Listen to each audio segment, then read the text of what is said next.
Assalamualaikum warahmatullahi wabarakatuh. Kami dari kelompok 7 akan memaparkan materi tentang perekonomian Indonesia di era globalisasi. Adapun materi ini disusun oleh 6 anggota dari kelompok 7. Yang pertama, saya Fatmatri Agustin, Ayu Elina Putri, Benita Rahma, Laila Nurhaliza, Ania Nuril, dan Selvi Febriani. Saya Ayu Elina Putri akan memaparkan materi perekonomian Indonesia di era globalisasi yang akan membahas tentang pengertian globalisasi, faktor-faktor pendorong globalisasi, alat ukur globalisasi, daya saing global Indonesia, kesiapan Indonesia menghadapi globalisasi, dampak globalisasi, dan yang terakhir peluang dan tantangan. Yang pertama yaitu pengertian dari globalisasi. Tidak ada definisi yang baku atau standar mengenai globalisasi, tetapi secara sederhana globalisasi ekonomi dapat diartikan sebagai suatu proses di mana semakin banyak negara yang terlibat langsung dalam kegiatan ekonomi global. Jadi, proses globalisasi ekonomi adalah perubahan perekonomian dunia yang bersifat mendasar atau struktural, dan proses ini berlangsung terus dengan laju yang akan semakin cepat mengikuti perubahan teknologi serta perubahan pola kebutuhan masyarakat dunia. Perkembangan ini telah meningkatkan kadar hubungan saling ketergantungan dan juga mempertajam persaingan antar negara, tidak hanya dalam perdagangan internasional tetapi juga dalam kegiatan investasi, finansial, dan produksi. Globalisasi ekonomi ditandai dengan semakin menipisnya batas-batas kegiatan ekonomi atau pasar secara nasional atau regional, tetapi semakin mengglobal menjadi satu proses yang melibatkan banyak negara. Menurut Friedman pada tahun 2002, globalisasi mempunyai 3 dimensi. Yang pertama, dimensi ide atau ideologi, yaitu kapitalisme, termasuk seperangkat nilai yang menyertainya, yakni falsafah, individualisme, demokrasi, dan hak asasi manusia. Yang kedua, dimensi ekonomi, yaitu pasar bebas, yang artinya arus barang dan jasa antar negara tidak dihalangi sedikit pun juga. Dan yang ketiga yaitu dimensi teknologi, khususnya teknologi informasi yang akan membuka batas-batas negara sehingga negara makin tanpa batas. Saya Venita Rahma Yuniar akan melanjutkan memaparkan materi selanjutnya, yaitu tentang faktor-faktor pendukung dari globalisasi ekonomi. Yang pertama yaitu ada kemajuan ilmu pengetahuan dan teknologi. Yang kedua yaitu terbukanya sistem perekonomian dari negara-negara di dunia, baik dalam perdagangan, produksi, maupun investasi atau keuangan. Yang ketiga yaitu mengglobalnya pasar uang yang prosesnya berlangsung berbarengan dengan keterbukaan ekonomi dari negara-negara di dunia atau penerapan sistem perdagangan bebas dunia. Dan yang keempat yaitu semakin besarnya keinginan orang untuk melakukan perjalanan antar negara atau pindah dari satu negara ke negara lain, baik untuk tujuan bisnis maupun lainnya. Pertama yaitu kemajuan ilmu pengetahuan dan teknologi. Kemajuan ilmu pengetahuan dan teknologi merupakan kekuatan utama di balik proses globalisasi ekonomi. Melalui ilmu pengetahuan dan teknologi, sekarang ini kita dapat menggunakan alat-alat komunikasi dan transportasi yang semakin canggih, aman, dan murah, seperti satelit, handphone, fax, internet, email, maupun pesawat terbang. Ini semua meningkatkan arus transaksi ekonomi antar negara dalam laju yang semakin pesat. Para pemikir terdahulu seperti Toffler 1980 dan Naisbitt 1997 memiliki beberapa kesamaan dalam meramal dunia di masa depan. Di antaranya yang pertama yaitu kemajuan teknologi dan ilmu pengetahuan merupakan motor penggerak utama proses globalisasi ekonomi. Selain itu, perubahan radikal pada teknologi juga telah menciptakan perubahan di bidang bisnis, politik, kesehatan, dan agroindustri. Misalnya, fitur smartphone yang awalnya hanya sebagai sarana komunikasi, kemudian berkembang ditambah dengan adanya teknologi internet.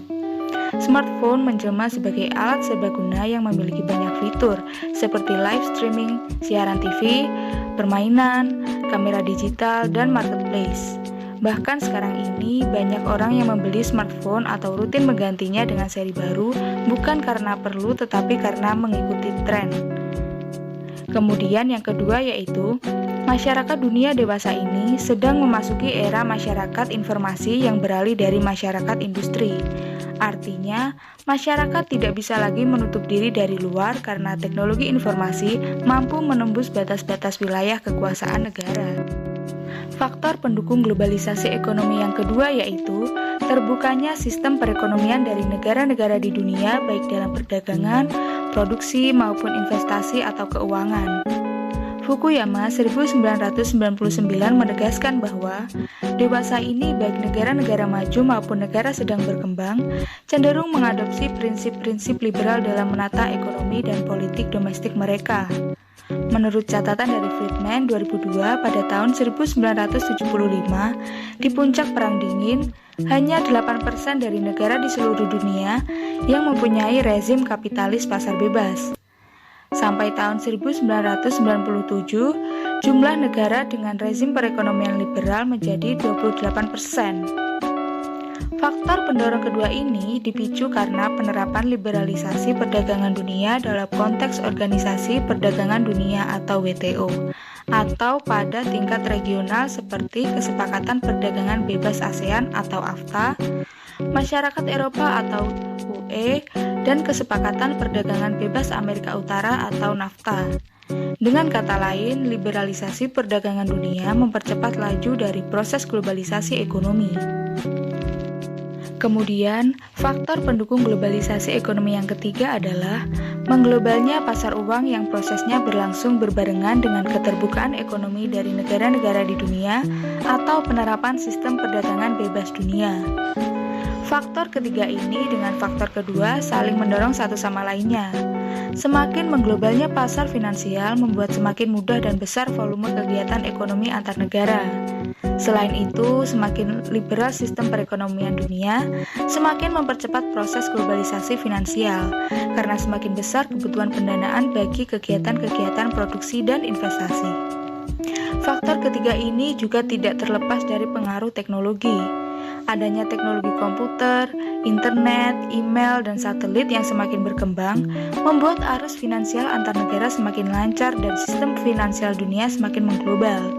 Seperti yang ditegaskan oleh Giddens 2004, dalam ekonomi elektronik global, para manajer keuangan dan ribuan investor individual dapat memindahkan modalnya miliaran juta dolar dari belahan dunia yang satu ke belahan dunia yang lain hanya dengan menggunakan komputer. Saya Laila Nurhalisa akan melanjutkan pemaparan materi mengenai faktor pendukung globalisasi yang keempat, yaitu semakin besarnya keinginan orang untuk melakukan perjalanan antar negara atau pindah dari satu negara ke negara lain, baik untuk tujuan bisnis maupun tujuan lainnya. Keinginan ini didorong oleh peningkatan pendapatan rata-rata masyarakat dunia ditambah dengan peningkatan kepadatan penduduk di suatu wilayah atau negara. Subbab selanjutnya yaitu alat ukur globalisasi. Yang pertama yaitu perdagangan internasional. Salah satu indikator untuk membuktikan secara empiris tingkat globalisasi perekonomian Indonesia dari aspek perdagangan negeri atau internasional. Indikator lainnya adalah arah atau cakupan perdagangan luar negeri sebuah negara. Semakin luas pasar dunia, dalam arti semakin banyak negara di dunia yang dilayani ekspor oleh sebuah negara, semakin tinggi tingkat globalisasi dari perekonomian negara tersebut. Yang kedua yaitu investasi internasional. Baik investasi jangka panjang maupun investasi jangka pendek, sebuah negara bisa sebagai pengekspor modal investasi atau arus modal keluar, atau sebagai pengimpor atau arus modal masuk. Sebagai sebuah negara pengekspor modal investasi, semakin besar pula investasi dari negara. Subbab selanjutnya yaitu daya saing global Indonesia. Untuk mengukur daya saing sebuah negara dapat merujuk ke laporan tahunan. The Global Competitive Report dari sebuah lembaga internasional yang berpusat di Jenewa, Swiss bernama The World Economic Forum atau WEF. Laporan tahunan ini berisi indeks daya saing global dari negara-negara di dunia termasuk Indonesia. Daya saing versi WEF adalah daya saing suatu negara atau ekonomi, bukan daya saing suatu produk. The Global Competitive Report 2017 sampai 2018, Indonesia berada di peringkat ke-36 dari 136 negara yang disurvei oleh WEF atau membaik 5 poin dibandingkan posisinya pada tahun sebelumnya. Di dalam kelompok ASEAN, posisi Singapura selalu nomor 1. Pada posisi kedua, 3, dan 4 pada tahun 2017 ditempati oleh Malaysia, Thailand, dan Indonesia.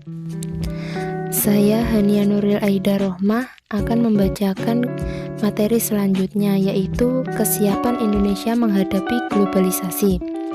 Kesiapan Indonesia atau para pelaku usaha di dalam negeri pada khususnya dalam menghadapi persaingan global yang sangat dahsyat dalam era globalisasi sekarang ini. Misalnya kecanggihan bisnis dan inovasi di tingkat perusahaan, ada kesan bahwa Indonesia relatif siap menghadapi persaingan. Namun jika dilihat dari aspek lainnya seperti infrastruktur dan efisiensi pasar, tenaga kerja Indonesia masih relatif, dan Indonesia juga dapat dikatakan masih belum siap sepenuhnya. Dampak globalisasi. Yang pertama, ekspor. Dampak positif. Ekspor atau pangsa pasar dunia dari suatu negara meningkat. Efek negatifnya, suatu negara kehilangan pangsa pasar dunianya yang selanjutnya berdampak negatif terhadap volume produksi dalam negeri dan pertumbuhan PDB serta meningkatkan jumlah pengangguran dan tingkat kemiskinan. Yang kedua, impor.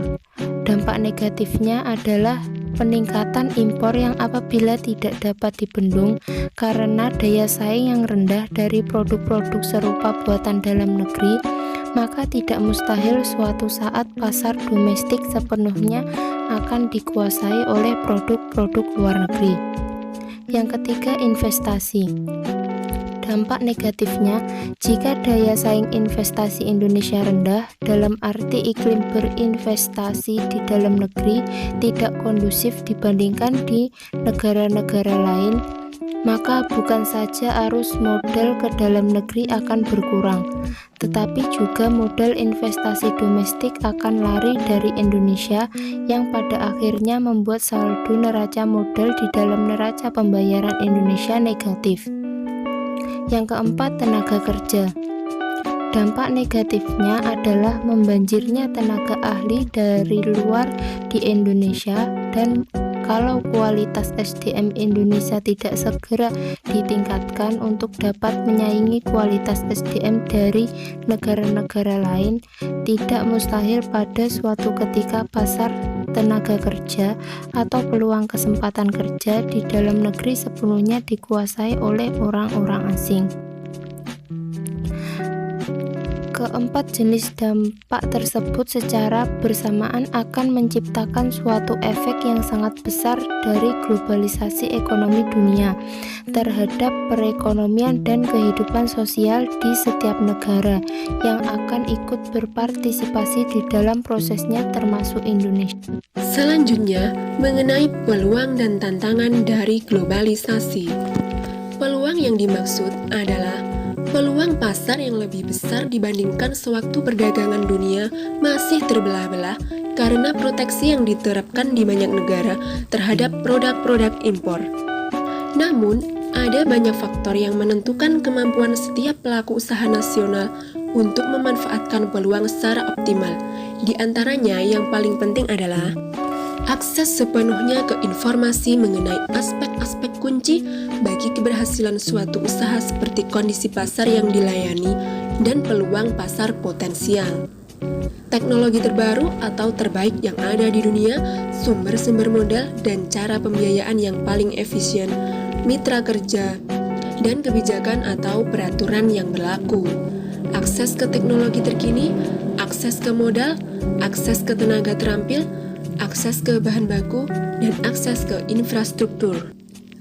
Sedangkan tantangan bisa dalam berbagai aspek, misalnya saja bagaimana bisa menjadi unggul di pasar dalam negeri, yakni mampu mengalahkan pesaing domestik lainnya maupun pesaing dari luar negeri. Bagaimana bisa unggul di pasar ekspor atau mampu menembus pasar di negara-negara lain. Bagaimana usaha bisa berkembang pesat? Misalnya saja skala usaha tambah besar, membuka cabang-cabang perusahaan, dan bagaimana penjualan bisa tumbuh semakin pesat. Jika tantangan-tantangan tersebut tidak bisa dimanfaatkan atau dihadapi sebaik-baiknya karena perusahaan yang bersangkutan menghadapi banyak kendala, maka tantangan-tantangan yang ada bisa menjelma menjadi ancaman. Dari pemaparan materi yang telah disampaikan sebelumnya, maka kesimpulannya adalah proses globalisasi ekonomi adalah perubahan perekonomian dunia yang bersifat mendasar atau struktural, dan proses ini akan berlangsung terus dengan laju yang akan semakin cepat mengikuti perubahan teknologi serta perubahan pola kebutuhan masyarakat dunia. Faktor-faktor pendorong globalisasi antara lain kemajuan ilmu pengetahuan dan teknologi, terbukanya sistem perekonomian di negara-negara dunia, mengglobalnya pasar uang, dan semakin besarnya keinginan orang untuk melakukan perjalanan antar negara atau pindah dari satu negara ke negara lain, baik untuk tujuan bisnis maupun lainnya. Untuk menghadapi globalisasi, tentu ada dampak positif dan negatifnya, serta tantangan dan peluang yang dirasakan oleh masing-masing pihak. Demikian penyajian materi perekonomian Indonesia di era globalisasi yang dapat kami sampaikan. Jalan-jalan ke Pulau Dewata, bertemu dengan si tampan rupa.